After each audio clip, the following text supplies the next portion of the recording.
There's a YouTube show full of fun facts you need to know. Carl rings the bell and the members show to the GMP morning show.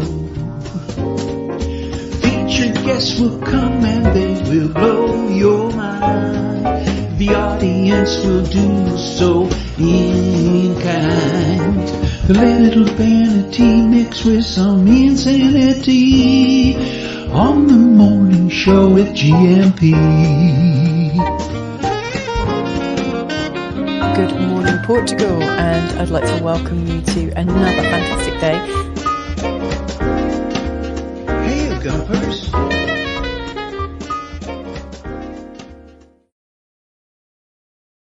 Hola, bon dia, alegria. Munson here with Good Morning Portugal show, live stream and podcast, broadcasting from the Iberian Peninsula. How are you this morning? Great to see you here, T-Duck.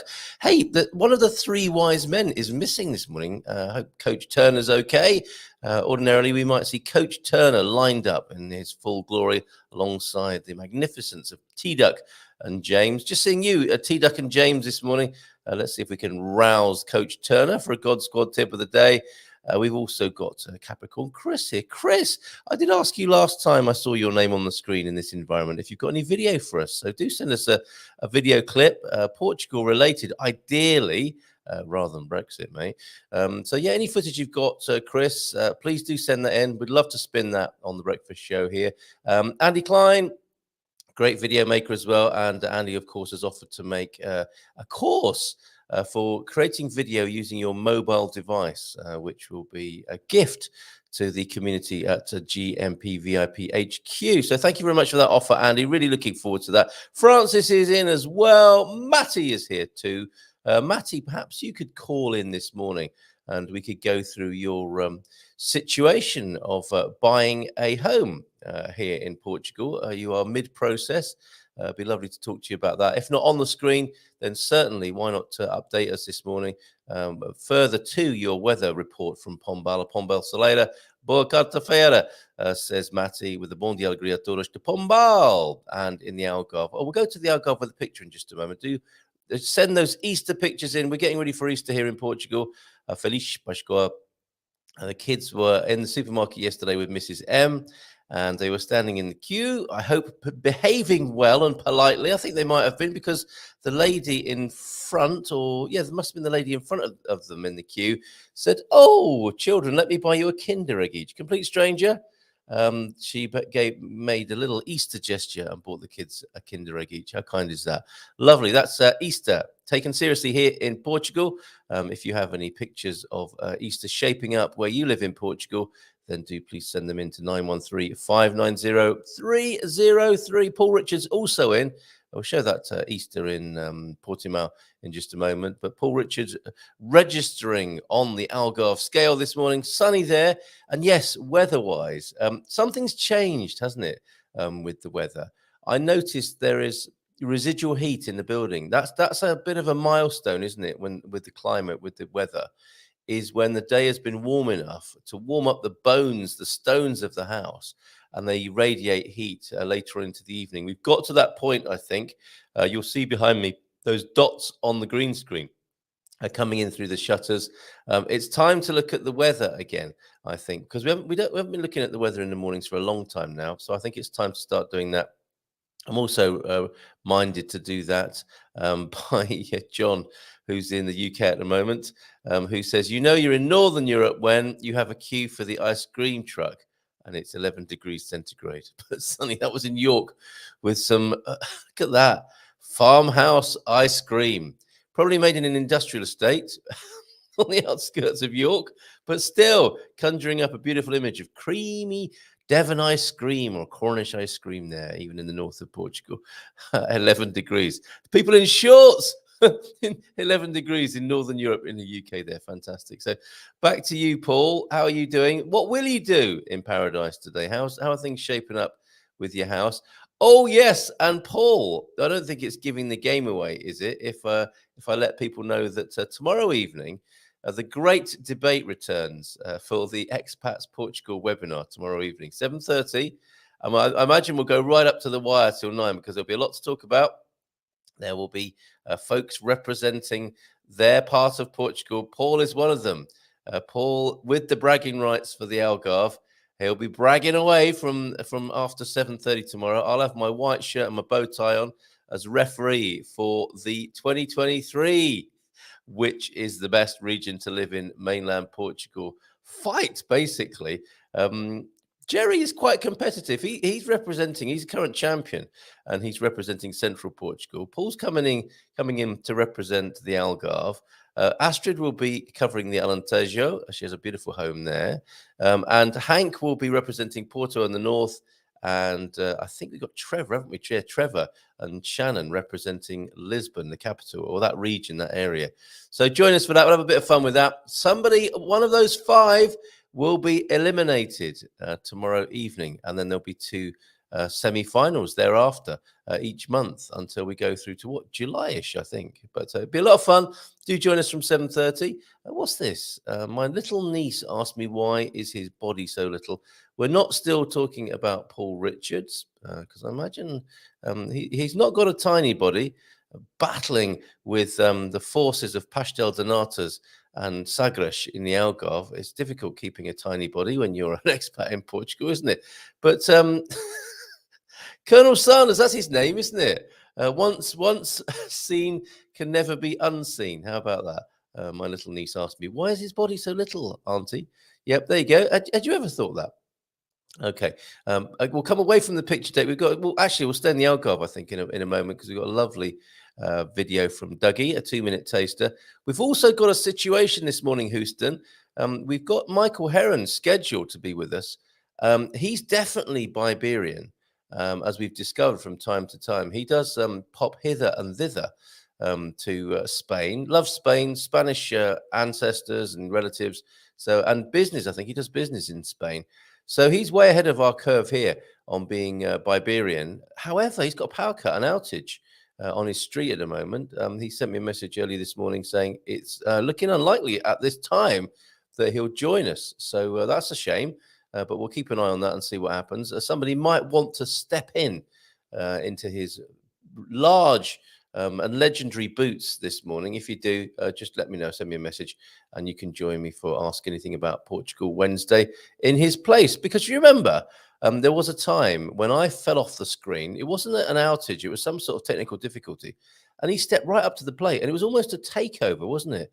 And there were memes circulating at the time of him done up as Che Guevara, a revolutionary, pushing me out of pole position and taking over the Good Morning Portugal show. So it's your turn to do that to Michael Heron, possibly this morning. There's Portimao on the screen for you now, and we're warming up for Easter and a lovely big inflatable bunny. Who doesn't like a lovely big inflatable first thing in the morning?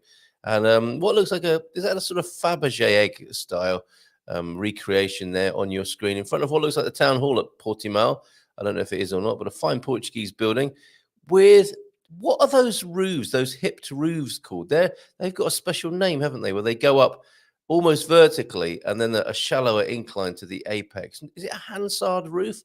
Something along those lines. But a lovely bit of Portuguese architecture with an inflatable bunny outside getting ready for Easter. Feliz Pascua in Portimao there in the Algarve. Thank you very much for that, Victoria. Send those Easter pics in, please, on 913-590-303. And let's go back to your comments in the chat before we play Dougie's video. Oh, we've got an update from Matty. That's fantastic. And where did we get to in the chat? Oh, we've got fantastic content, of course, as ever, including continuations of wisdom from Aldous Huxley, deep thought from Aldous Huxley, and Portuguese saying, and who knew, which of course is quem sabia now. In the wonderful stream of information and content that comes from T-Duck every single weekday morning. Oh, yes, T-Duck, thank you very much. James is in with a Bom dia, Gumpus. Feliz carta a todos, como estão? Muito bem, obrigado, James. And Chris is in. Hola, bom dia a todos. Good morning, everyone, from Andy, and bom dia, alegria a todos. Happy hump day. And for those in work, the hump day is significant, is it not? The Wednesday. For those who are retired, maybe hump day means something entirely different. You don't have to say so in the chat. Bon dia creatores from a sunny Pombal, then from Matty, who has an update. No update is his update. Okay. The promesa, the promissory note has been signed. Down payment has been fully paid. Neighbors have received the letter with the notification. Would you like to buy it? I guess is the question. Now we have a chap who wants to buy it. Would you like to exercise your neighborly right to do so? So he's waiting for them to respond, waiting now for them to reply if they execute their right to buy. Interesting. T-Duck is in Caldash this morning, and it's beautiful. A change from Lisboa, from the capital. What are the marked differences, T-Duck, for you being out in one of the provinces this morning? Do let us know. And Marty's with us. Great to see you, Marty. Here you are in Portugal, which is fantastic. Not in Alaska right now. And warmer weather for you and a much more comfortable time zone. It's hard to get more inconvenient than Alaska, isn't it? Or maybe Australia. But it's great to have you closer at hand and in the same time zone. Greetings from the Guimarães zone. How's it going, Marty? Tell us more. If you'd like to join us on the screen in an impromptu way this morning, you'd be very welcome to do so. I can send you the link to do that. Anyone who's been on this screen will know how easy it is. Tell him. Sun is shining for Owen up there in the north. Weather is sweet. Have a great day, everyone. I can feel your smile as you're saying that, Owen. I think you're glad of a bit of sunny weather up there in the north. Let's look at the whole country's weather, actually.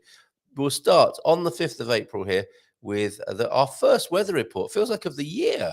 It's worth talking about the weather again here in Portugal. Sunny in Guimarães, says Marty. Tomato plants will be pleased. So you've hit the ground planting by the sound of it, Marty. Great stuff. And be lovely to catch up with you, actually, and hear how you're settling in Portugal. Fantastic. Carl, for calling, just do a voice call on WhatsApp or actually use the SIM card. What does that mean? What, to join the show? Matty, I can give you the link. You know, it's as easy as being on the man cave. Probably easier because you don't have to fight against 6 other drunks on the screen. A lot easier. Marty and Owen are realizing they're just down the road from each other. And which is the best region? Matty is asking, wants to know. I think he probably does know, and he'll tell us. Which is the best region? It's easy, the one you feel at home and happy in. Well, yes. Which is the best region in Portugal? Yes. Oh, not a Hansard, but a Mansard.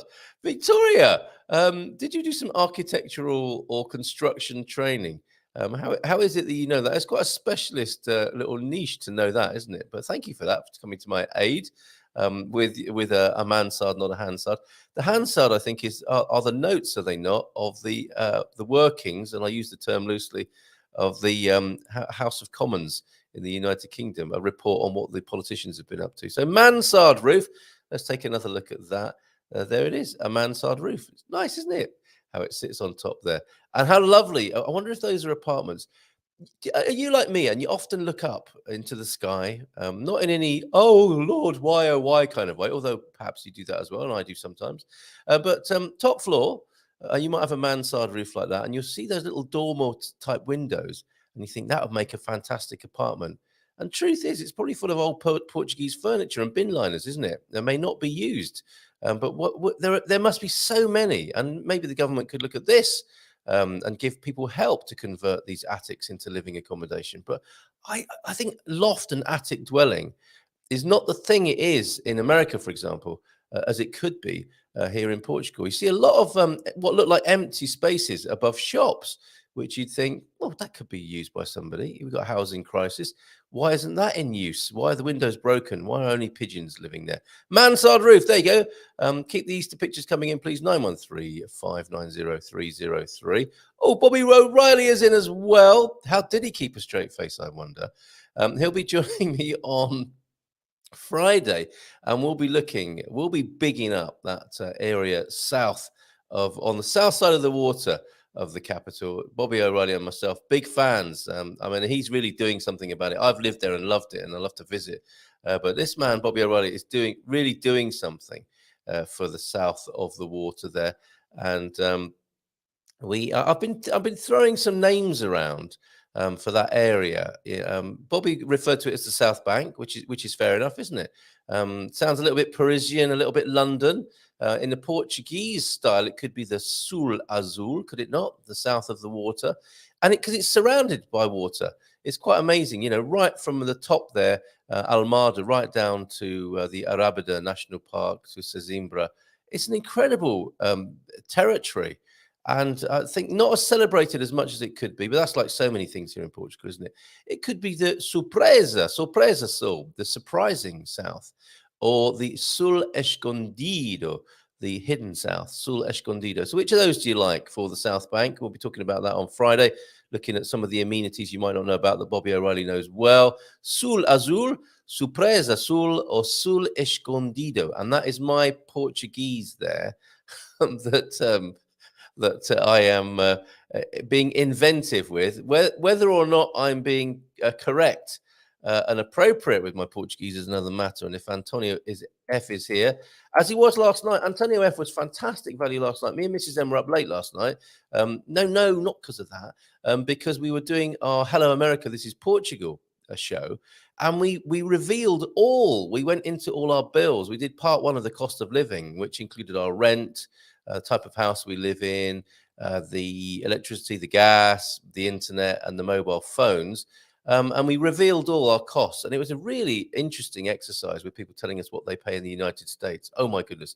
That's on the YouTube channel. And we'll probably segment it to make it a little bit easier and maybe annotate it a little bit more. But people loved it last night. And then Mrs. M did a consultation call with somebody last night as well who is moving to Portugal. That's what we do. That's how we roll. So we were up really late doing that last night. Coach, I'm so glad to see you here, Coach Turner, a little later than usual. I'm not checking up on you. I was just a little bit concerned that you, as one of the three wise men who's often here before we even start, wasn't present this morning. Good to see you here with your thought for the day. Everyone is a genius, but if you judge a fish by its ability to climb a tree, it will live its life believing that it's stupid. And we don't want that happening to fish or anyone, do we? Each gifted with their own ability and potential to express in this beautiful world of ours. I think Matty might join me. Give me a moment, Matty, to catch up in the chat and to share other deep thoughts and a Portuguese saying here this morning. You shall know the truth, and the truth shall make you mad. Now, there's Aldous Huxley riffing on a biblical theme there. You shall know the truth, and the truth shall make you mad. Anyone else feeling like that at the moment? Aldous Huxley spent the latter part of his life in LA, Los Angeles, from 1937 until his death. By the end of his life, he was widely acknowledged as one of the foremost intellectuals of his time, Aldous Huxley. Portuguese saying of the day then, seja humilde, você não estará por cima sempre. Be humble, you won't always be on top. Ooh, misses! But yes, so true. Climbing that ladder, be careful whose fingers you're treading on, because you might be coming down it one of these days. Be humble. That's good advice this morning in a Portuguese style with a Quem Sabia to follow. Portugal is a significant European minerals producer and is ranked among Europe's leading copper producers. Not police officers, of course, but the metal copper. The nation... More of this incredible information about Portugal, about which it is so quiet. Ranked among Europe's leading copper producers, there you go. The nation is also a notable producer of tin, tungsten, and uranium. And they do a really good job of hiding it, don't they? This is a beautiful country, and it's not blighted as some European countries are. If you go to Eastern Europe, quite often the landscape is devastated by quite open mining and others. I mean, it does happen here, but certainly it's not an overwhelming feeling that you have that the land has been hurt and destroyed by mining, and still an incredible and prolific producer of minerals, and of course the controversial lithium. However, the country lacks the potential to conduct hydrocarbon exploration and aluminum, as you Americans might say, or aluminium as I say, a limitation that has hindered the development of Portugal's mining and metallurgy sectors. I didn't know that. Although the country has vast iron and coal reserves, mainly in the north, low competitiveness has forced a decrease in the extraction activity for these minerals. Thank you very much for that, T-Duck. More great knowledge about Portugal. Fantastic. Okay, let's get back to a few of your hellos, Matty. Maybe join me after 9. And I think we're struggling to get Heronius Maximus to join us. If you didn't hear earlier on, he has a an outage again as you Portuguese. I think Bobby's here this morning to talk about the South. Bobby, you're scheduled for. Oh, I see. Sorry, Bobby, my mistake. I posted the link for Matty for you. We'll see you Friday, Bobby. Whoops, causing. We've got a power outage near Cascais, or Carcavelos, is it, where Michael is? Sending the link to Bobby accidentally. Really wanted to send it to Matty. Matty, maybe you could join us after 9 and fill those big boots of the Heronius Maximus. So, yeah, Bobby, we'll see you Friday. Looking forward to that conversation about the Sul Azul, or whatever it will become known in legend and myth. But we'll see you on Friday. And Matty, we'll see you soon to talk about the house buying process in Portugal. Thank you for deputizing for Michael, as I think you might be doing today. In Alaska, says Marty, there were places that I would have told people to avoid. Not so in Portugal, of course. Alaska is twice the size of Texas, so it's easier for portions of it to disappoint. Yeah, understandably. Hola, bon dia, kids from Victoria, the aforementioned, in the perpetually sunny Portimao. Is that how it feels? We will do weather, I think, today. It depends how else we get distracted. Bon dia, Gumpers. Great day ahead. Off to work on my cousin's race car with some shiny bits and WD-40. Don't forget to take the Swarfiga for the end of the day to rub all over your joints. And who doesn't like some shiny bits and lubrication in the morning? I, for one, would agree with you. Screen is easy. Phone is easier. Oh, you could call in as well, Matty. Oh, let me spark up. Let me just make sure the phone is connected. We'll do a little bit of that Iberian phoning as well, shall we? Because I want to talk to you a little. I want to do a deeper dive into what we are beginning to know as the Iberian Peninsula. Well, me anyway. And if you tuned in last night, you will know that my grasp of European geography is shocking. I had a very embarrassing moment last night. Sorry, I'm still. It was so embarrassing. Mrs. M went red on my behalf.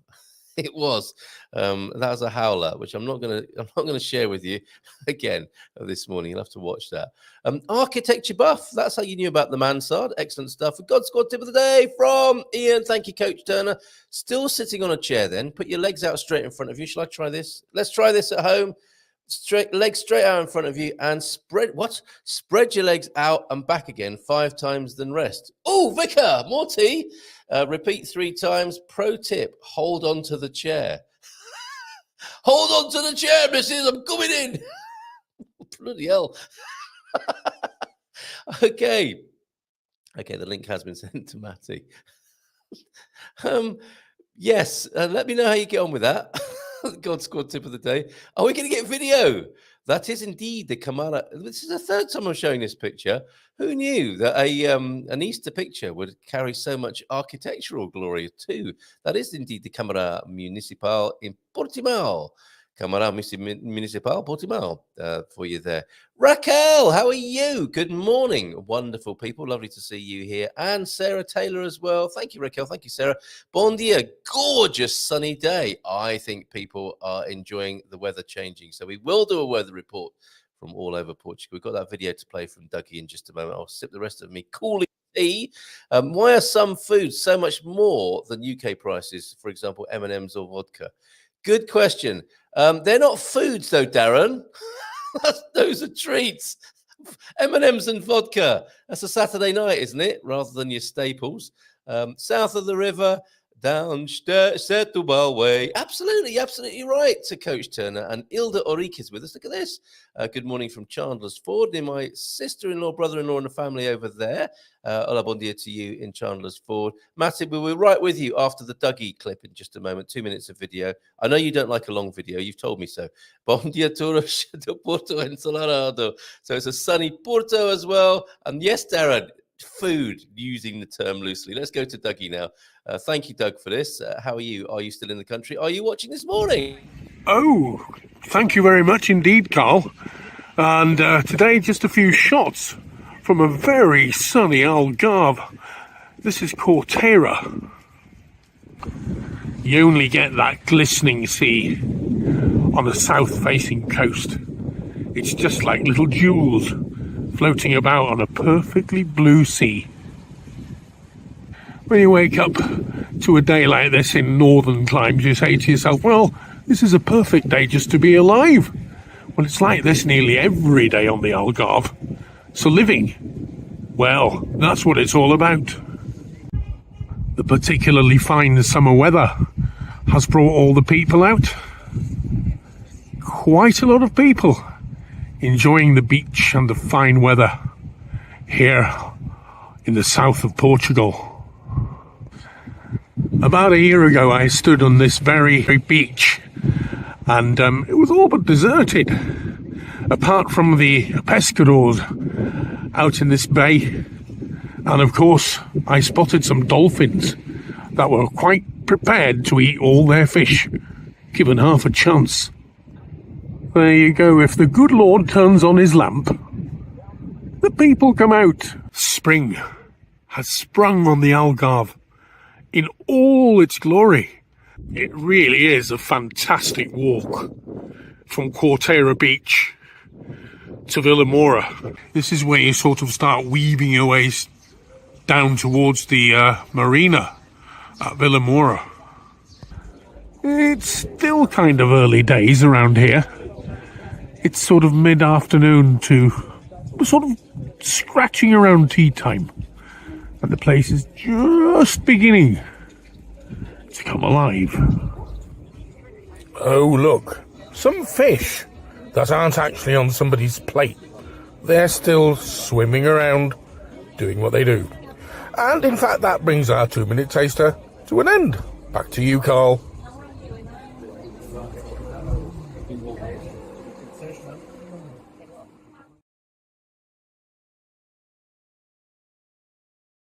Dougie, you legend. That was really great. Fish.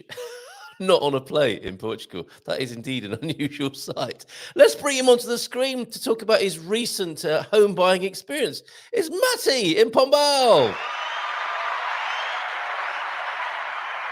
Hello, mate. Good morning, everyone. Good morning to you. Hola, bon dia, alegria. And I can see it's a nice sunny day in Pombal there. Could you put it on the map for us? For people who haven't heard about Pombal, tell us a little bit about where you've been living for the last year or so, Matty. Pombal is south of Coimbra and to the east of Leiria. Okay. And how did you choose that? I mean, I don't hear that very often as a place where foreigners and migrants and expats settle. I love it myself, but I've not heard of many people choosing it. Well, it wasn't much of a choice. It's more that a good friend of mine in Amsterdam, he has Portuguese roots, and he bought this place in 21, I think. And so it was vacant, and he was renting it out anyway. And I said, okay, I take it. Okay. And that was that. Simple as. It is a lovely place, isn't it? I mean, it's got a lovely town centre, all the amenities. Yes. I would say it's one of Portugal's kind of medium-sized towns, isn't it? It's got everything you might want, and it's got a fantastic location in the centre of the country. Yes, it's I think in a regular car that you don't need to charge up on the way. It's like 90 minutes to Lisbon and the same amount to Porto. Yeah. So you're right in the middle between the two international airports. It's about 3/4 to the Atlantic of an hour. So you can go to beaches, you can go to Nazaré. It's everything. And if you go the other way to Ancião and Alvaiadre, you're also not too far away from a little bit of hills and forests. Yes, yeah, absolutely. It's really good location. You can get on that road. I can't remember the name of it. Yeah, the one that goes out towards Castelo Branco, and that would be the IC8. That's it, the IC8. Yeah, I've been on that many a time, and it's very, very rural, isn't it? It becomes very rural heading out east. A superb location. So check it out, folks. But if it's not on your list, as places. And a little inside tip: if you want to drive from Pombal to Fundão, select avoid toll roads and you get even nicer views. Yeah, don't you just? I mean, like incredible views. I mean, normally you get the toll road to yourself, but in that part of the country, even on the IC8, you can be driving for miles, can't you, and see nobody across incredible viaducts with beautiful vistas, rivers, valleys, and mountains. It's fantastic. So good choice, Matty, albeit a somewhat coincidental thing. I know you don't believe in coincidences. I think we've had that conversation in the last 48 hours, haven't we? And here you are. Are you buying in that region then, in that area? Has that influenced? decision to buy? no, no. Where are you Now buying? that I was looking for something in central, and I was looking from Leiria district all the way to Castelo Branco district. I would have even bought something at the border to those districts, like north of, or south of it. But what I found is actually in the Castelo Branco district. It's in the Castelo Branco con, I don't know the words, the next level below it, Yeah. and it's the center of the freguesia. It's in Lourissal do Campo. Okay. Well, congratulations on finding that. Was it difficult? Well, yeah, I'm looking for more than a year, and I had I had a quite extensive wish list or requirement list for the property, and so that wasn't easy. If I would have budged and made compromises, I could have found something much quicker. But yeah, I wanted something with more than a hectare of land. I wanted a big granite house to restore. I wanted water on the land, so I can realize an off-grid living with water on the land and solar. What else? I wanted to be not in the village, but not far from it. So I want to be on walking distance to the closest cafe. The one I'm gonna buy is 1,200 meters. I measured. I'm loving this wish list. It's fantastic. What else? Did you Yeah, mention fruit trees? Established fruit trees, I'm guessing, might be on that list. well, that was something I would be compromising because, and in the end of the day, anything on the land is uh, to be changed anyway. I mean, fruit trees have a life expectation, and then you have to replace them anyway. So Okay. that was nice to have, but not a requirement. Okay. Fair enough. What else? I wanted to have like something for visitors to do, like tourist attractions, public pools, hiking path, biking path, something like that. And the property I'm going to buy has actually a biking path just outside my property. Wow. So it's funny because when you and I have had conversations about hippie stuff, and I'm going to bring in the law of attraction here. I suspect you would say nonsense. You know, I haven't been putting this into the universe as a request, and the universe has coughed up the goods. This is just how would you describe your process of landing your ideal property in this way? Well, the process as such was first step, investigate what do I actually want, what am I looking for, and that was a process in itself to find out what I am gonna do in Portugal the rest of my life and why am I here. The big questions then.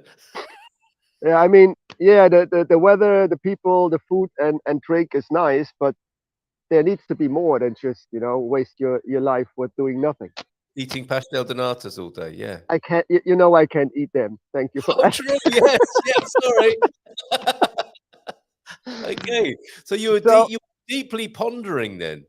Yeah, it's a process that started somewhere in 21 Okay. when I walked into the motorcycle repair shop of my friend, and he had a listing of Idealista on his computer screen, and I looked at it, and it was something at the IC3, I think, so very very congested road, and it was a plot of about 2,000 square meters.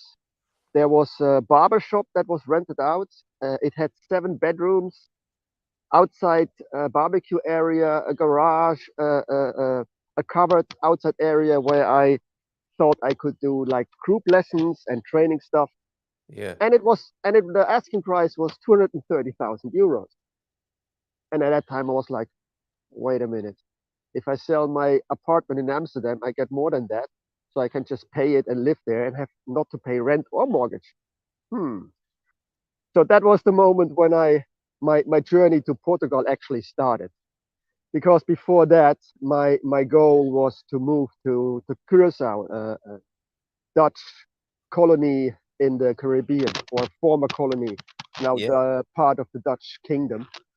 Um, and yeah, that was the moment when that goal switched to Portugal, and from that moment I was investigating, researching, thinking a lot about how to do it, when to do it, and yeah.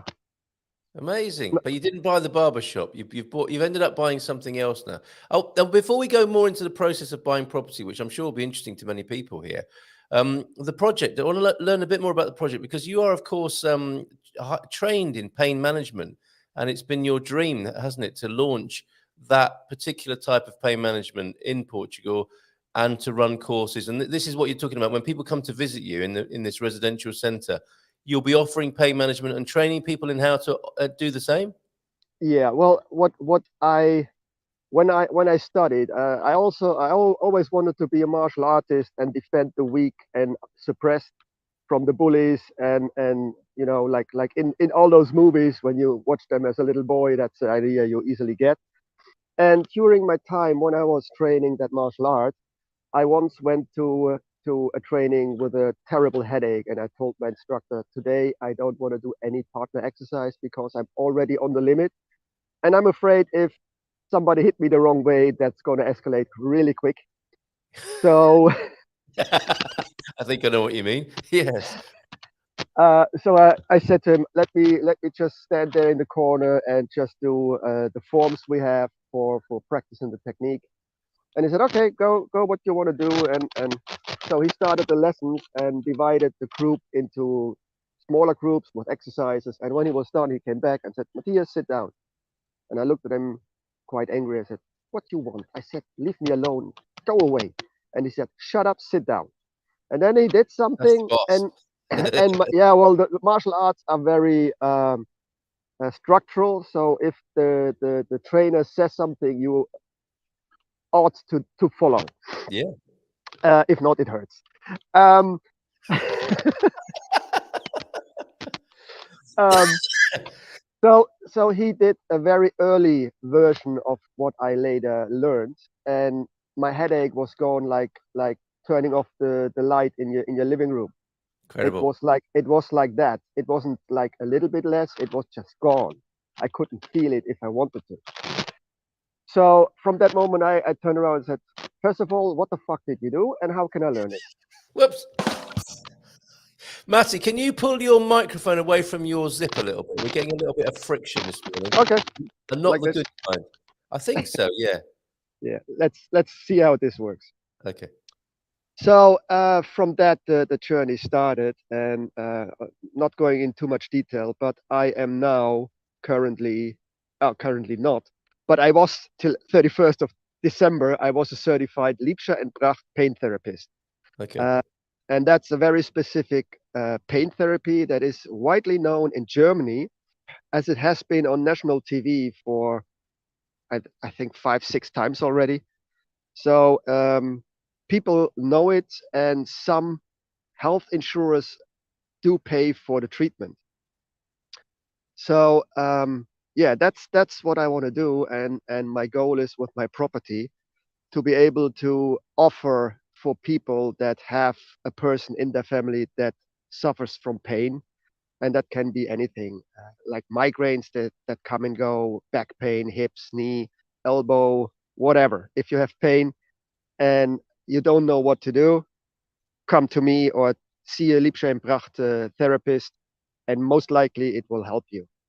Fantastic. So the idea is that that family just come to my land for a vacation, stay a week or two, whatever, and ideally I have a group of people. So we will have group sessions in the early morning, like 7:30 a.m. for 1 hour, 1.5 hour, do some exercises, and then the next session will be at the late afternoon when the heat is a little bit going down and more Yes. suitable for exercises. And that's the second session. That's my dog. Yeah. That will be a second session in the late afternoon again for 1 hour, 1.5 hour, and the rest of the day you basically have a vacation with your family, and that's why the touristy stuff was quite important, because I do have a river, and I probably at some point will have some sort of swimming cool down thing on my land, but I rather Fantastic. have I rather have the people go elsewhere over day and come back at the end of the day Yeah, than fair hanging enough. out on my land all day. But that's also an option. So that's the idea, and the goal is that at the end of their vacation on my land, the guy or person with a pain issue has no pain or significantly less, and he knows what to do to work on that pain and be pain free in the near future after that, How and lovely. keep it that way, because And manage it, yeah, and have the whole family can have a nice break and holiday in Portugal as well. What a exactly. lovely idea! So you found the property. It took a while. You had a rigorous checklist, and you contemplated this deeply. How has that been then, Matty? I think you found it to be quite the different process to buying property in your homeland, for example. Yes, it is. Of course, there is a negotiation, because every seller wants to sell for as much as possible, and usually buyers want to buy for as low as possible. So I did pay, or I'm going to pay a little bit more than I really wanted to, and it's probably on the high side of things in that area. But if I put in perspective that it checks really every checkbox I had, except for having a forest area where I can get firewood for the winter, which is a minor issue because I probably can just buy a piece of forest somewhere else and have that sorted. Listen to you. Yeah. Yeah, but yes, I could have found something less pricey. Let's put it like that. But if I, if I look at the perspective that it is what I'm looking for, Yeah. even though it will be a lot of work because the building is a ruin and it's gonna need everything. But for me, it's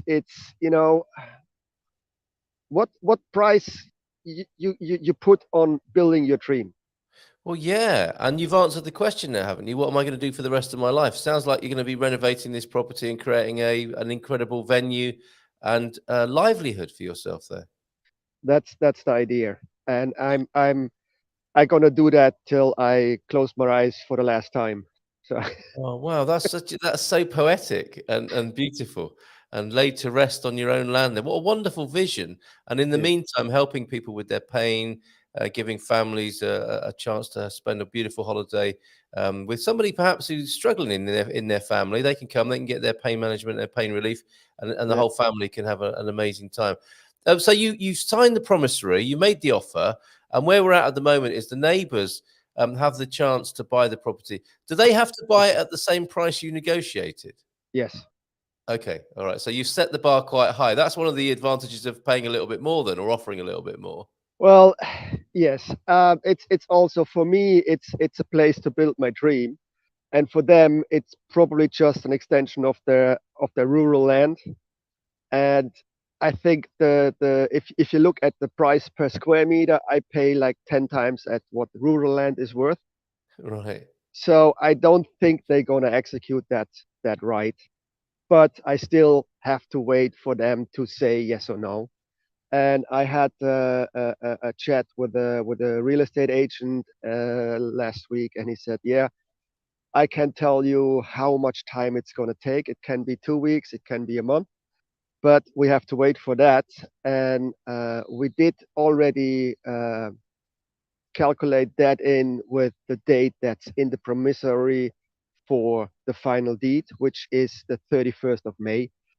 So if all goes bad, we sign the final one on the 31st of May, but it might be earlier, but not much earlier, because I have to go to Vienna end of this month Like you do. for, well, it's not a vacation. I have to pass my recertification for the paint therapy, Oh, I because see. Okay. that one ran out on 31st of December last year, because it's in this organization, when you certify, the certification is valid for the rest of the year you took it and the year after, and then you have to redo it to verify that you still know what you do. And the closest place to do that is Vienna. Well, there are only certain certain spots where you can do it, and only certain dates, and that was the only one that was available at the time I was booking. So yeah, it usually the whole pain therapy is only taught in the German speaking area, so Germany, Austria, and Switzerland, and nowhere else. Well, you might be changing that, of course. You might become a training center. Is that a possibility? I don't think so. I would like to, but I don't think that's gonna happen. Okay. I've been part of the training team before, but since I moved, I'm not part of that anymore. Yeah. But if there is a spot opening again, I might as well be back on the instructor team. We'll see what's going to happen. It's also not easy for me to just go to Germany for a long weekend with my two dogs. Your And two dogs, of course. Yeah, yeah. Well, thank you for sharing that story with us. We've got a few people who've joined us since you've been talking. Lloyd, ask anything. Yes, Lloyd, we said. Definitely ask anything, but you haven't yet, so carry on. Your beard game is pro grade, Carl. Impressive. Well, thank you, Marty. It's getting a bit bushy now. It's true, and people are commenting, and the children are hiding their toys in there as well. Bon dia todos, from the Englishman in Lisbon. Carl, hi, good morning to you. Incredible progress for the agency. Congratulations. Originally from Pombal is Ilda Orik. Lovely place. So love to Pombal from Ilda there. Thank you for your photo, Owen. This is how Owen is watching us this morning. Look at this. The better weather is here. There's you and me on the screen, Matty. We're on the screen. He's looking out over the grass that has been planted. Beautiful day in the north of Portugal. That's wonderful. Definite digital gonad business going on there. Let's have a look at more of the comments. We've got thanks, Dougie from Paul. Just a little insight of how wonderful the Algarve is. Lots more information about the Algarve in the great debate tomorrow night. I imagine you're rooting for Central in that, Matty. The great existential dilemma. Why am I here?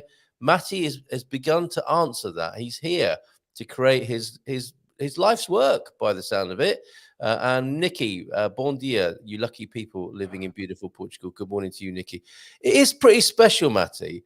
And good luck to you. I hope you're able to secure the property, and do the last dot the I's, cross the T's, and it becomes yours. And what a lovely thing to have framed it in that way, that this is what you're doing for the rest of your life. Does that feel like, I mean, notwithstanding, you've got a wait for the neighbors to make their mind up and so on. But is that a great feeling to have, that you are now focusing the rest of your life on your dream? it is very it lifted a weight off my shoulder, because it was like, I need to find some place, and I need to move, and I want to get started. I want to do stuff the right way, in the right direction, and finding that place and agreeing on a price, and starting the process, it really lifted a weight off my shoulder. And I removed all the bookmarks on my Google Maps of other properties that I found. Yeah. So I'm pretty confident that it will go through. It's just a process that needs to end. The search is over and the work can begin. How lovely is that? So good luck with it, mate. Boa sorte, as we would say in Portuguese to you. Keep us. Thank you for jumping in today. Really fantastic to learn more about what you're up to. And I have one more comment. It's not luck to be here. It's planning and dedication. Yeah, I thought you might say that. You are a deeply rational man, aren't you? And I think Yes. I think the universe likes that. Maybe not. But I love it. I do love how your mind works, and I see it working. And I'm so delighted that you've kept us in touch with this process, and I'm so keen to see how it all unfolds for you. And good on you, and congratulations in finding your life's purpose. I think, there was a time, it seems like, for our parents and grandparents, that life was simpler. And you kind of chose to do something, you did it, and that was it. And that's become very uncertain, hasn't it, in these more recent times? So good on you for finding your thing. Well, what I have to say is everybody, and I really mean everybody, should only do what he likes to do. Yeah. It makes no sense, and there is no point in doing something you don't like just to get that paycheck, because you're gonna be unhappy, and you develop a dislike for what you do that only brings more trouble, more problems with your family, with your friends, because you get grumpy, you get, aggressive and whatnot. And yeah, usually Nobody wants usually that. usually the jobs that do pay very well also use a huge amount of your time. Yeah. So basically, you don't have a lot of time to spend all the money you earn. And Funny, isn't it? the last shirt doesn't have any pockets. Check you out this morning. The last shirt doesn't have any pockets. There's a wisdom pouring from you this morning. Some from James here as well. Luck lies at the intersection of preparation and opportunity. And you could say that with Michael Heron's power being out, I chose not to panic this morning. I thought we're going to be okay. We're going to be okay. And of course, my ego mind and my fears are not far away saying it's going to be terrible. But I'm thinking, no, calm down, take it easy. We'll just see what happens this morning. You'll be proud of me, Matty. I took it like a martial artist this morning and let it flow. And here you are on our screen, dishing out this sort of wisdom, telling people to do what they love. Here, says James, do what you love. I completely agree, says Wim van der Haaf. Good morning to you. It's a bon dia from you as well. And sure could use some rationality here in the US. Maybe we shouldn't get started on what's going on in the US right now, eh, Matty? I don't care what's happening in the US. Now there's an interesting response. You got enough on your plate, right? Yeah, I'm in Portugal for a reason, and to be honest, I really don't care what's happening outside Portugal. Yeah. I Fair even I don't even care what's happening in the Netherlands or in Germany, where I spent most of my life so far. Yeah.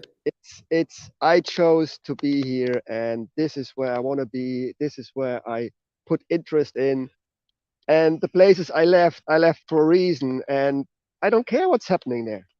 Fair enough. I think you don't mean that in a kind of uncaring way, do you? I think it just seems right to be focused where you are and not be distracted by things you can do very You little know, about. Is that it? yeah, I have no influence of what's happening in Germany, the Netherlands, or in the US, or in France, or in China. Quite. And why should I waste my attention and energy investing in those countries that I don't care about? Yeah. Yeah. Can I ask you another thing? Sarah's saying, yes, Matty, love a good brain. Me neither, about what's going on in the States. Who does, says Vim here as well. Has this come from your martial arts training about the management of your personal energy? Is there a connection here? It's possibly so. It's possibly so, Right. because in the martial art I learned it's about efficiency and not waste your energy on stuff you can't change, Yeah. and be flexible and adapt. Yeah. And yeah, if you put it like that, I haven't thought about it, but yeah, it's quite possible that's a consequence of being a martial artist for so many years. Yeah. I get that. I get that. Sign me up. I mean, I don't know what to sign up to. We started a cult maybe this morning. I don't even know what I'm signing up for, but sign me up. Quick, Matty, think of something. You're on the waiting list anyway, Sarah, for this morning and this wisdom pouring from Yeah. Matty. Final words to you then. I mean, as if that wasn't enough. I mean, it's been amazing talking to you this morning with some extra items and pearls of wisdom for us. It's a coffee cult, apparently. But no natas to go with that. Your final words to you. Oh, look, your furry friends are here. Hey, dogs. They're so faithful to you, aren't they, Matty? Yeah, they are wondering why I'm standing in the garden and why we are not walking. Of course they are. Because usually that's the time that I take them for a half All an hour to an hour walk and exercise them. So they are like, "Come on, guy, Let's we're do it. waiting. Let's Yeah, go." okay. Well, let's let you go and walk your dogs. I'm sure there are some Oh, lovely it's people no, around. they can wait. I'm the boss, and they have to wait. Don't There worry. you go. There you go. All right. Absolutely, says James. No control or significant or meaningful influence over there. Keep it here, keep it now. Good for you, Matty, living your dream there, says Nikki. So, yeah, okay. I think we will finish now, or conclude, but let's get some final words of wisdom, whether it be how to approach buying a house, whether it be how to live your dream. What have you got to share with everybody, Matty? Well, it all starts with yourself and realize what it actually is that you want to do. Mm-hmm. Because you can think of, oh, I want to do this, and it's not really what you want to do. So the journey starts with a journey on the inside, and realize what are you good at, what do you like, what do you want, and then you can start the process of, okay, so now I know what I want, now I know what I want to do, how I gonna achieve that? Yes. And even a trip around the world starts with the first step. Yeah. As long as it's in the right direction, it's okay. Yeah. Yeah. And you can regroup, you can review, can't you? And just keep heading in a continuous journey of improvement, I suppose. And don't be fixed on the idea you set up today. It might change in a week or in a year. Yeah. Be flexible, adapt, and just try to be happy, and also be satisfied with what you have and what you are. Don't look at others and compare yourself with others. Just compare yourself with yesterday. And if that's Man, if that's an oh man, or mensch, as you might say. yeah. Incredible. Thank you so much. What a lovely twist and turn of circumstance and serendipity this morning. Live the life you see yourself living as well, says Vim. This is fantastic. What a lovely atmosphere. What a lovely insight that has come forth this morning. Matty, have a great day and good luck in your process. And do keep us informed, won't you, of how it turns out. We've all got our fingers crossed for you now. Yeah, I'm 99.9% sure that the purchase will go through. Like I said, the neighbors, they probably don't gonna buy it for the price I offered. Yeah. Or we agreed on, because like I said, for them it would just be an extension of their rural land, and it's not that much worth for them. Yes. And the ruin is a lot of work. I'm looking at a couple years before I actually can live in there. Really? So, yeah. Okay. It's 160 square meters footprint, or 162, 2 floors, and there is no floor in there yet, and no room. So potentially 2 floors, but not actually. Yeah, and the roof has caved in. So yeah, it needs everything: water, sewage, electricity, everything. New kitchen. Incredible.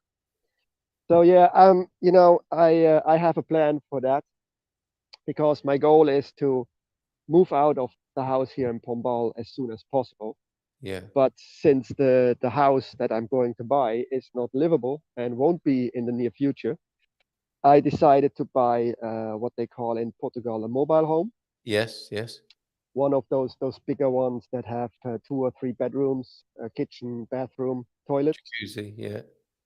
No, that would be outside. But I'm gonna put one of those on my property and live in there while renovating the place. Incredible. What a dream. What a dream. This is what a lot of people want to come to Portugal to do, and you're actually doing it. So when you get started, I mean, it'd be lovely. I mean, are you going to make your own videos of the journey, or are you going to use us for that? Well, yeah, I do have a YouTube channel, and I was putting up videos from my move, which is an adventure in itself, to Portugal, and I'm gonna revive that and put regular videos out on the progress and stuff I'm doing on the land, because I think there are a lot of people that find that interesting, and I'll see how that goes.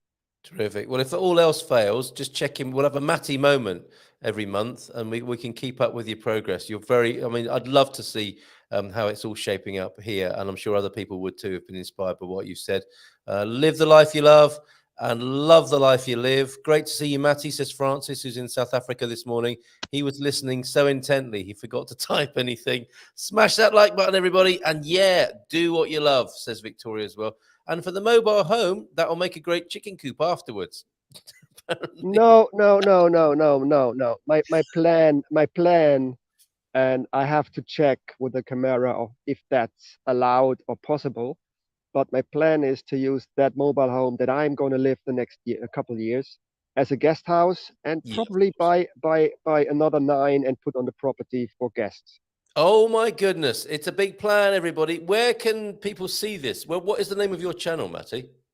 Healthy Move Portugal at the moment, but that might change as well Okay. because I'm thinking about a name for my Quinta, and there are 3 candidates so far for the Oh, name. can we help? Can we help with this? Sure. Well, my initial thought was I want the name to reflect the pain therapy thing. Hmm. And in the pain therapy, the thing I want to do, we call pain-free weeks, translated straight from Germany. I asked people how that would be translated to Portuguese, and the first one was Quinta sem dor, Yes. which seems to be not positive. Right. So Antonio F came up with the name Quinta Liberação do Dor, Yes. which Freedom from the pain. which is a little bit more positive. And then I got the reply, yeah, but Liberação, that nobody in Portugal used that, and the door with the roof is Brazilian, so now that's not good. So then I was like, okay, the dirt road that leads to my house, I believe, is called Caminho entre Águas. And since my property has a river on 2 sides, it's between water. Yeah, very nice. So my latest candidate is Quinta entre Águas. And you know what? In terms of elemental, martial art type meaning and metaphor, rivers, the flow of rivers is very symbolic, isn't it? And that's perhaps what you will offer people is the freedom to flow again. Well, there's a very famous quote from Bruce Lee. Yeah.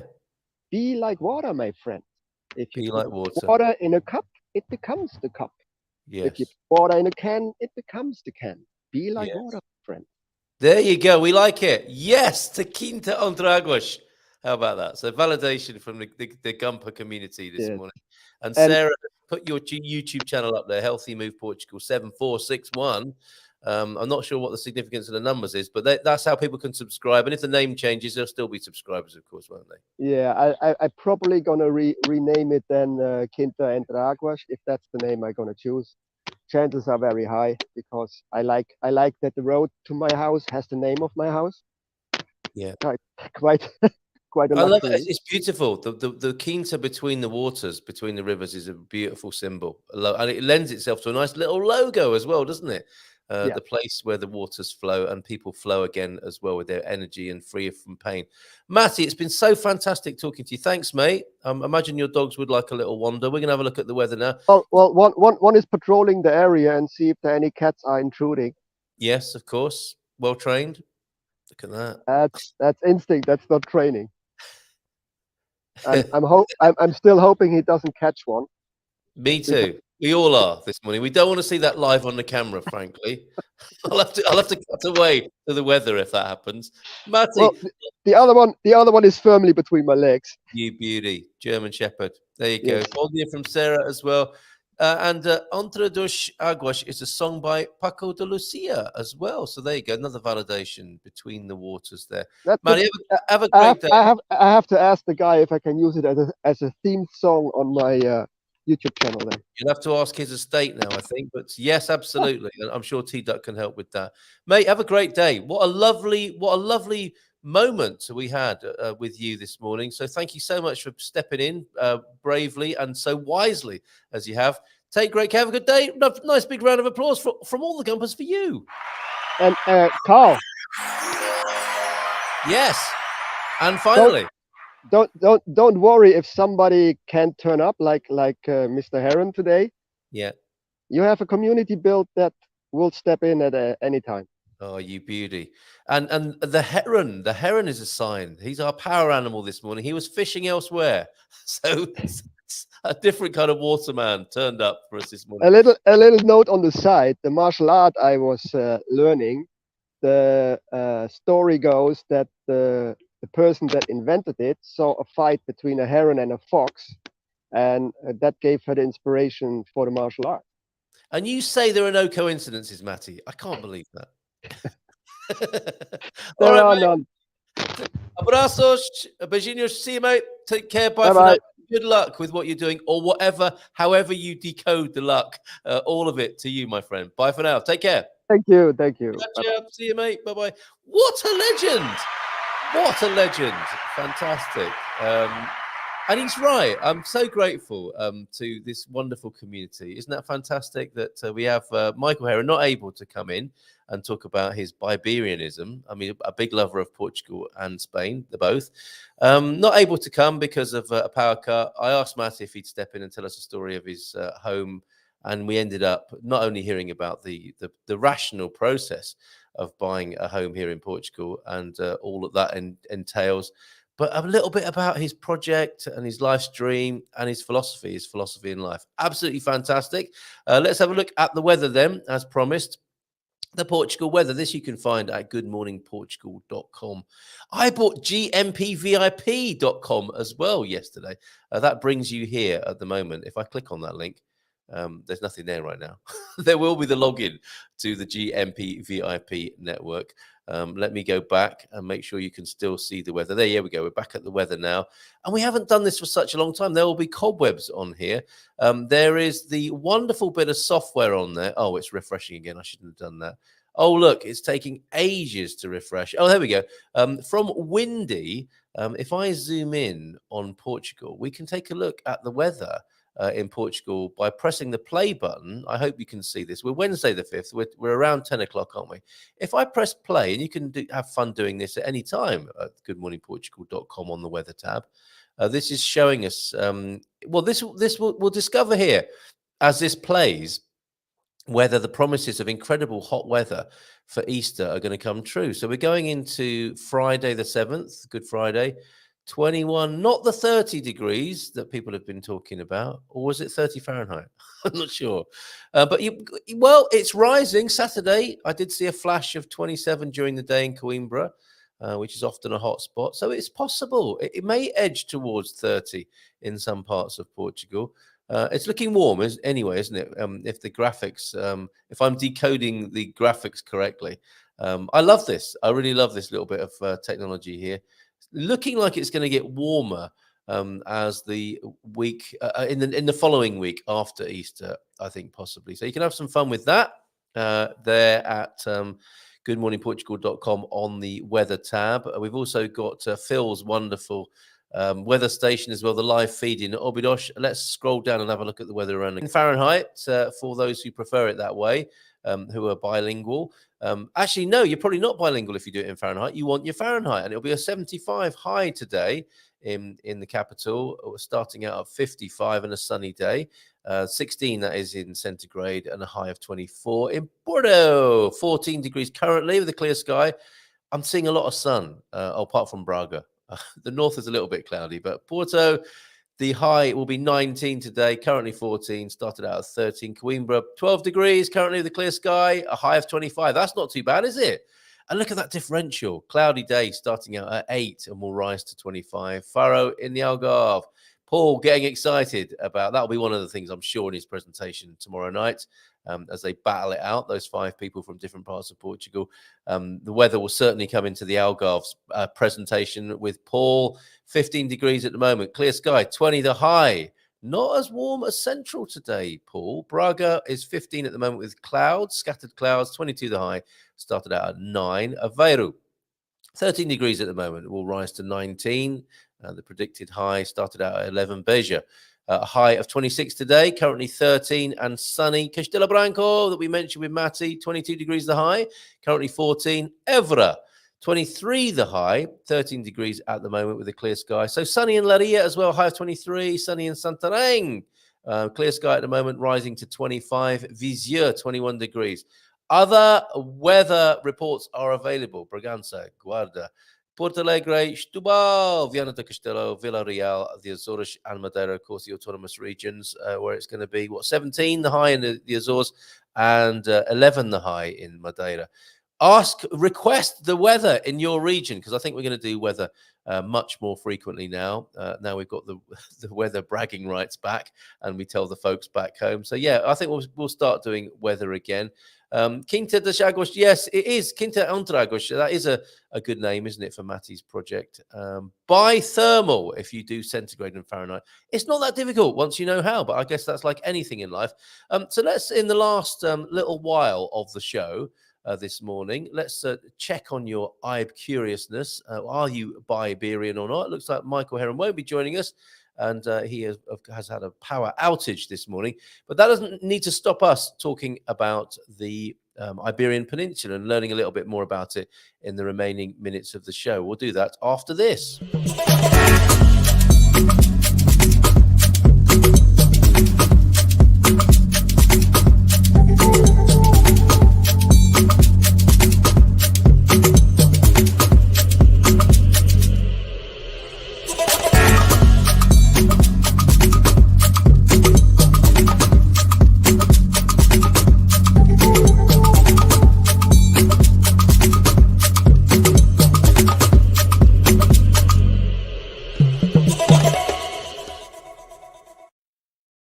I really like that music. You can call in if you want to come out as Biberian this morning. Do so on 913-590-303.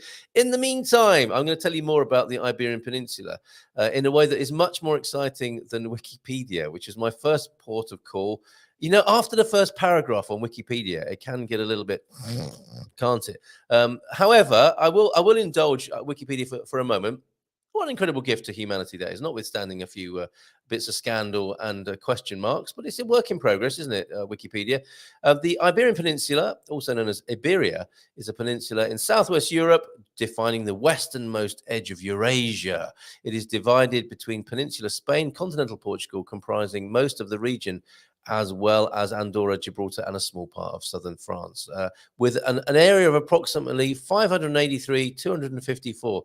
That's quite an approximation. It's quite specific for an approximation of 583,254,000 square meters and a population of roughly 53 million. It is the second largest European peninsula by area after the Scandinavian peninsula. So let's go to World Atlas, shall we now, and have a look at what they're saying about it. Oh, I need to scroll back. I was having a look at this before the show this morning. Here is a bit more of a deep dive about the Iberian Peninsula. Let's do it now. Try it, you'll like it. What's that being Biberian? Now's your chance. Oh, I see. That's calling in, not well, or both. Now's your chance. Let's hear from you, please. Says James, who was encouraging people to phone in these last few days. 913-590-303. Let's.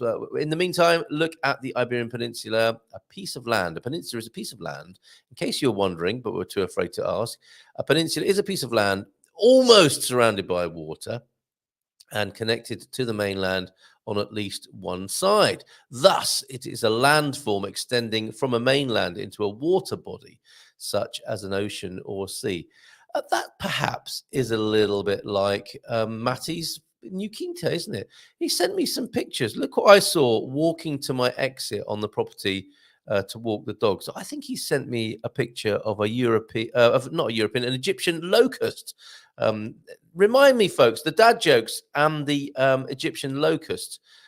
We've got to save those pictures, actually, and show them to you before the end of the show this morning. Cheers, Matty, for those. Anything you want to send in that's a bit of a curiosity, do that on the same number as you would use for the phone in. We will show those before the show is out. Okay.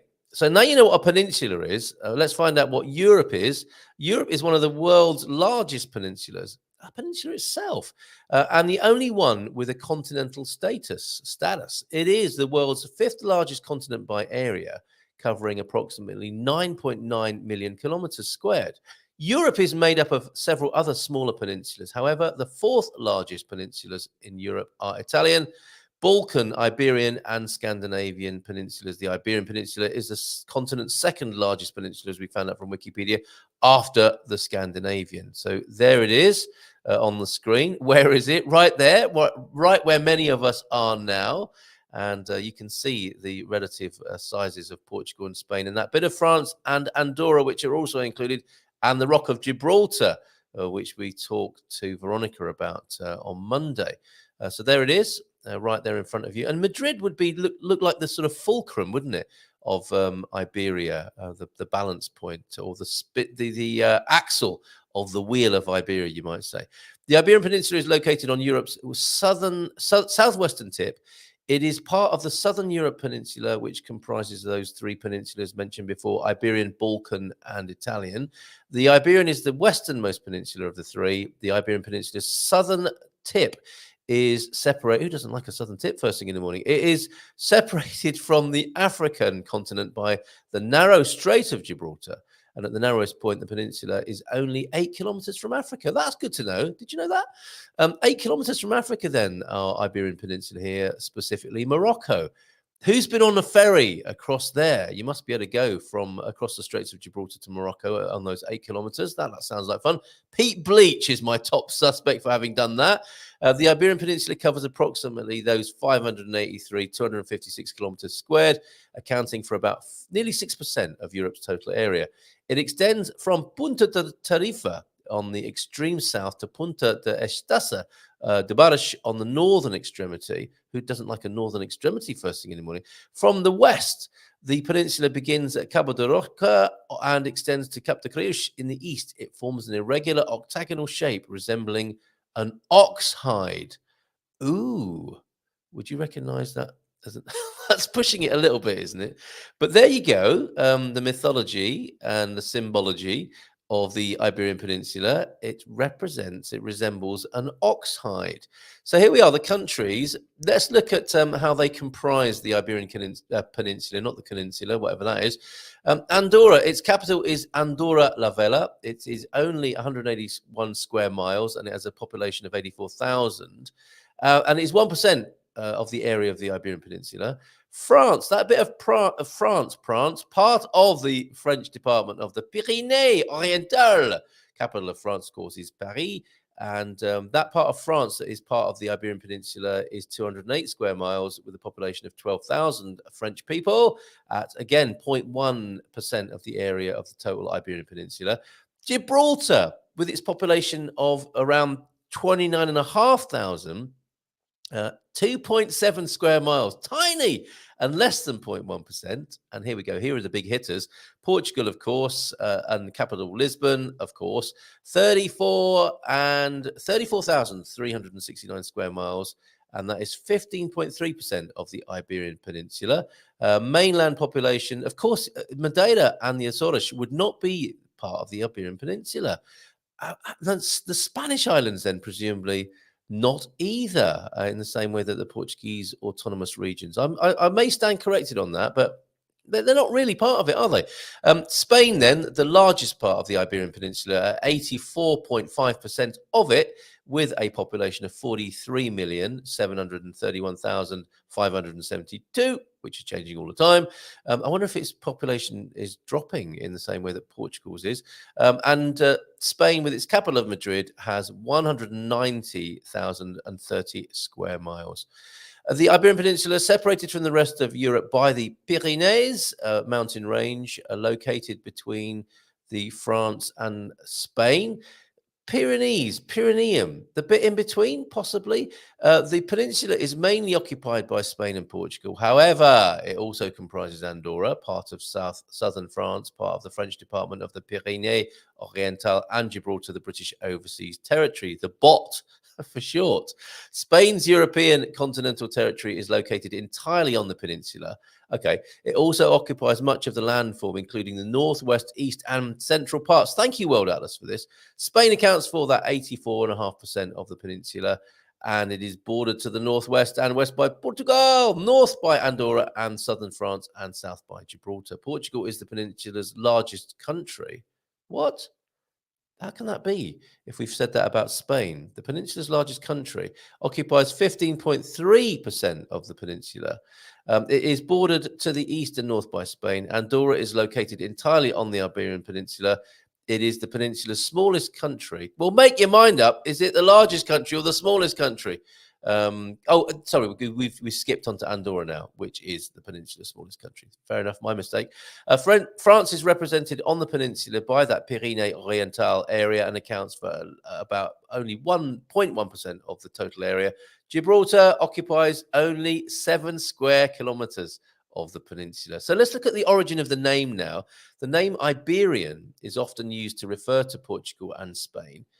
Often less so, I would say. We've got the Iberian links, haven't we? What was the other thing? Oh, an Iberian ham. But really, it's not that well known, is it? People know it enough to know what is being spoken about. But I don't think it's in great and wide usage until now with Iberian FM. This name is linked to the Ebro River, also known as the Heberus in Latin and Iberos in ancient Greek. The river Ebro runs on the north and northeastern part of the peninsula, particularly Spain. I hope you're enjoying this geography lesson this morning. And drains into the Mediterranean Sea. The Greeks refer to Spain as Iberia because of the river Ebro, and those living along the riverbanks as Iberians. So that's interesting, as the Greeks have it. It is unclear what the word Hiber or Iber mean. However, according to the Basque speakers, the word Ibar means watered meadow or valley, while Ibai stands for river. We've had a lot of river references this morning, haven't we? But there is no evidence linking the two Basque words to River Ebro. Jean-Baptiste Bourri de Saint-Vincent. What a name! Coined the name Iberian Peninsula in 1823. So there you go. An early geographer, I suspect, I'm guessing. The peninsula lies between the Mediterranean Sea and the Atlantic Ocean and is separated from France by the Pyrenees mountain range. It features some of Europe's important geographical features, such as rivers, mountains, and coastal plains. About 75% of the peninsula's total area is Meseta Central, known as, aka the Inner Plateau. This massive plateau occupies the peninsula's central part and rises between 610 and 760 meters above sea level. It is crossed by Sistema Central mountain range, leaving Sub-Meseta Sur and Sub-Meseta North to the south and north, respectively. It is the source of most rivers that flow throughout the peninsula. So there it is. That is the source right there in the Sistema Central mountain range. Beautiful. And there we go. There is the close-up of our beloved Portugal. Very good, with a bit of topographical colouring there.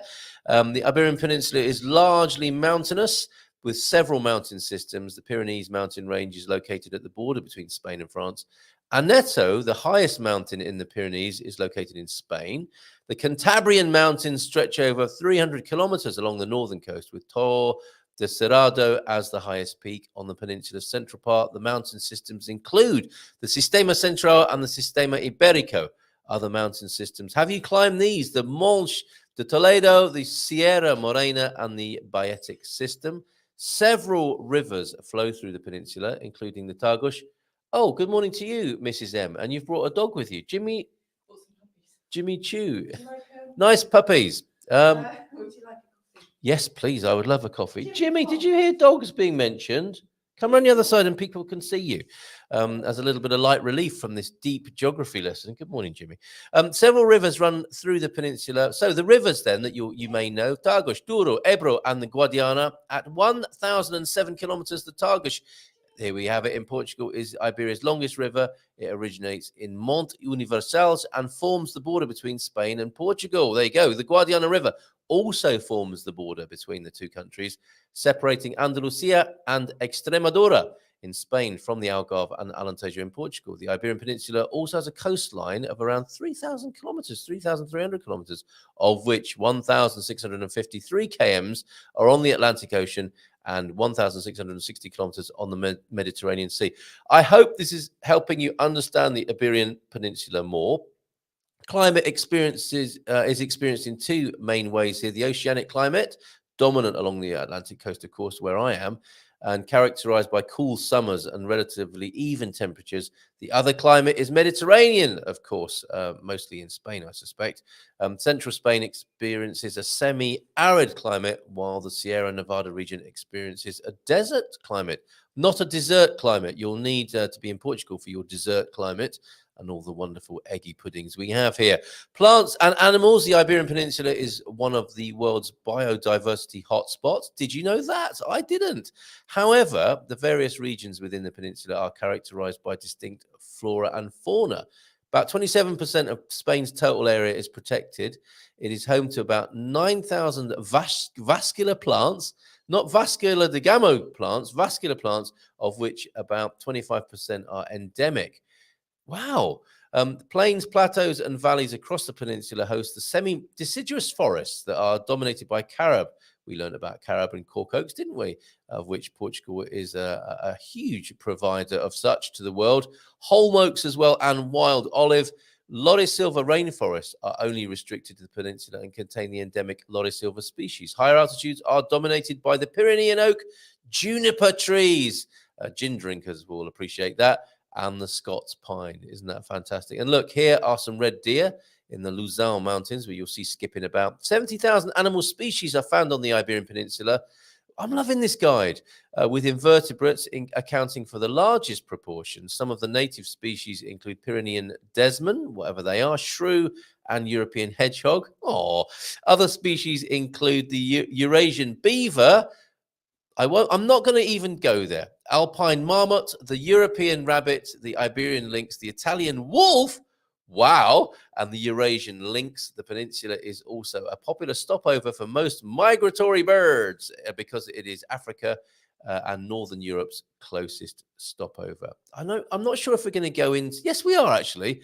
How long have people been here? History of human settlement on the Iberian Peninsula. Humans have been living on the Iberian Peninsula since over 1.2 million years ago, older than most people in the Gumper community. Neanderthals occupied the peninsula around 200,000 BP. I can't keep up. AD, BP, BC. However, early modern humans migrated to the peninsula approximately 40,000 years ago from southern France. Can you imagine?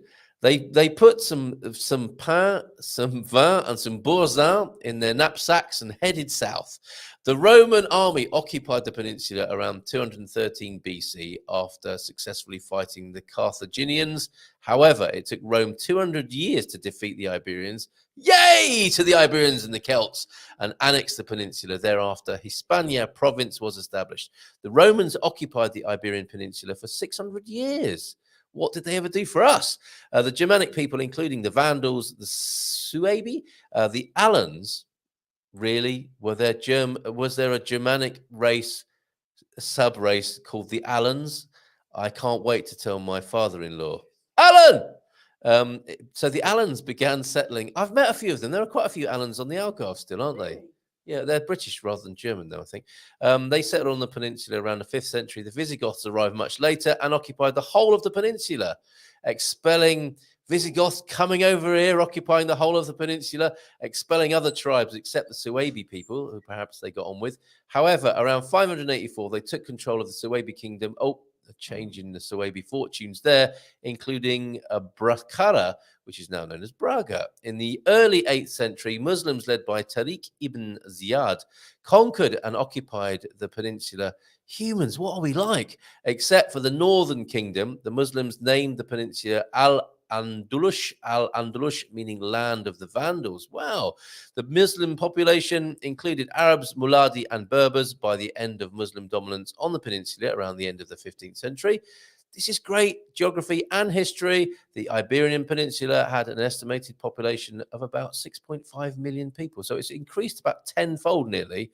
There you go. Populations. I won't go into all of these, but these are the important population centers. Lisbon only coming in at third after Madrid and Barcelona, and most of the towns there being Spanish. So 53 million living here, dominated by three main metropolises: Lisbon, Barcelona, and Madrid. Madrid, the largest metropolitan region, while it has a population of 6.6 million. Barcelona has 5.6 million, and Lisbon has 2.8 million. Portugal's other populous city is Porto, with 1.7 million people. Valencia and Seville in Spain have a combined population of 4.5 million people. We're 1 minute past 10 here. I think I will return here because I need to show you a picture of an Egyptian locust now, don't I? Who's a visitor to the Iberian Peninsula as well, it would seem. But we've talked about cork and fishing, haven't we? Tourism, mining in the last few days, and they would appear to be significant here on the Iberian Peninsula. Let me just have a quick look at tourism here. The Iberian Peninsula is one of the world's most visited places. That's interesting. In 2017, Spain recorded over 80 million visitors, making it the second most visited country. Is that in the world? Madrid is home to the World Tourism Organization. Portugal receives over 20 million visitors annually, making it one of the world's most visited countries. Well done, Spain and Portugal. I think our future is in tourism. I know, we say, don't we, in terms of geopolitics, what's to become of Western Europe? And is it wise to build an economy based on tourism? I actually think that's our lot. That is our lot, everybody. We will become, I think, we will continue to be a major tourist destination of the rest of the world and the growing empires. Imagine that. Antonio F., I've only reached the highest point of the Serra de Estrella, both by car and foot. Thank you, Antonio. And good of you to show up, Antonio. T-Duck, I need to leave a few minutes early. Have a great day. I hope it wasn't my geography lecture. I hope to see all of you at the meetup this afternoon. San Martino, ciao. See you later, T-Duck. Thank you. You're going to miss your dad jokes. And yes, remember the dad jokes. Thank you, James. And final comment from you. And that concludes today's geography class. Don't forget to do your homework, and don't forget we have a test tomorrow. Thank you, James. Those numbers, city populations, report the population of the metropolitan area, not the city itself. Thank you for that point of order, Chairman. Thanks, that's fantastic. Have I still got a dog in here under my feet, or is it something else? Is it an Egyptian locust? Let me show you those pictures of said insects, invertebrates, with their exoskeletons. That's right, isn't it? That's what locusts have. Let me bring those on. Very thoughtful of you, Matty, to share these with us, and including putting your hand next to it, brave, to show us the scale. So these and dad jokes to come. Are you feeling more Biberian as a result? There is, probably show this one first. Look at that beauty there. That is an Egyptian locust, I think. Is it not? And to give you a sense of scale, there's Matty's martial artist hand. I bet that's chopped a few things in its time. There's his hand compared to the locust that's about the size of his thumb. Fabulous. Thank you very much, everybody, for being here this morning. Not the scheduled show, but a great one nonetheless. My wife just opened a jar of pickles by herself. I think my days are numbered. And this as well, it really hurts my feelings when I flip someone off and they don't reply. What has society come to? Karma. And this is a deep thought. It's not really a laughing matter. Oh, and I didn't really dwell too much on this. M&Ms are not food, Darren, and you can get a good... the reason they're expensive in Portugal is because they're imported, and they've got a brand on them. Is it Mars? That makes them so. If you buy the copy, which aren't too bad, in Lidl, you will save yourself a lot of money. Vodka, it's not made in certainly not in bulk or a great scale in Portugal, and that's why it's expensive. If it's not made here like the wine is, it will have importation duty, and it'll have that little cachet, that marketing cachet around it as well. You can get bargain brands, but for the ones you're probably used to, like the Smirnoffs, etc., or the Stolichnaya, whatever, if you can still buy that, they will be very expensive, as most imported alcohols seem to be. This is a deep thought. We've got a visual dad joke from James, but this is a deep thought, really, isn't it, rather than a dad joke? Do not touch must be terrifying. In Braille. Ponder that for a moment whilst I bring the visual dad joke from James. Oh, hold on a minute. Let me just go to that, because I don't think he'll forgive me if I don't show it. It will hurt his feelings if I don't do that. But at least he can talk to himself. He's a psychotherapist. I wonder, when his feelings get hurt, does he counsel himself quickly? He does. He notices. He chooses. He acts, everybody, as we well know by now. Here it is from James then. On the screen, you'll need to look up for this. Why are you so nervous about going out with a vegan girl? Because I've never dated her before. Ouch. Okay, should have played the warning, but I'll play the outro instead. We're coming up to the 25th of April, aren't we? 20 days away.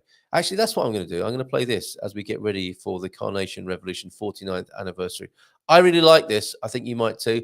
I'll see you tomorrow morning with the lads from Lisbon, Fabrizio and Ian will be with us tomorrow, and Ali Sheldrake from the Algarve will be with us tomorrow, a new guest, a new regular for the show, with her wonderful and beautiful, it's a piece of art, her magazine that she produces in the Algarve. We'll be talking to her tomorrow, as well as Fab and Ian tomorrow morning. And of course, don't forget the big battle for the best place to live in Portugal tomorrow night at 7:30, and then at 9, the Dream Team. See you then, folks. Bye for now. See you in the morning. Ciao. On the 25th of April, the MFA announced that the people should remain at home because they feared armed confrontations on the street. But the Portuguese population clearly disobeyed the military orders to stay at home because the thirst for freedom overcame all fears. And so people took the streets to the thousands and supported the military coup to force the resignation of the leader of the regime. The people brought red carnations and distributed them to the soldiers, who stuck them in their rifle barrels, making the flower the symbol of the revolution.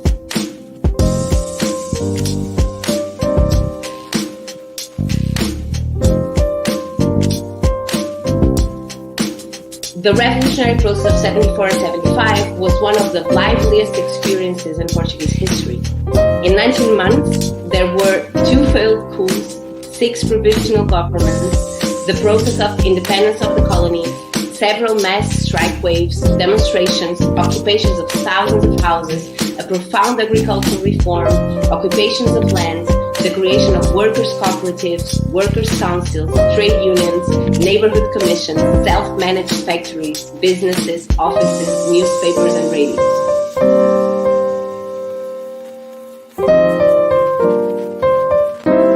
Because the thirst for freedom overcame all fears.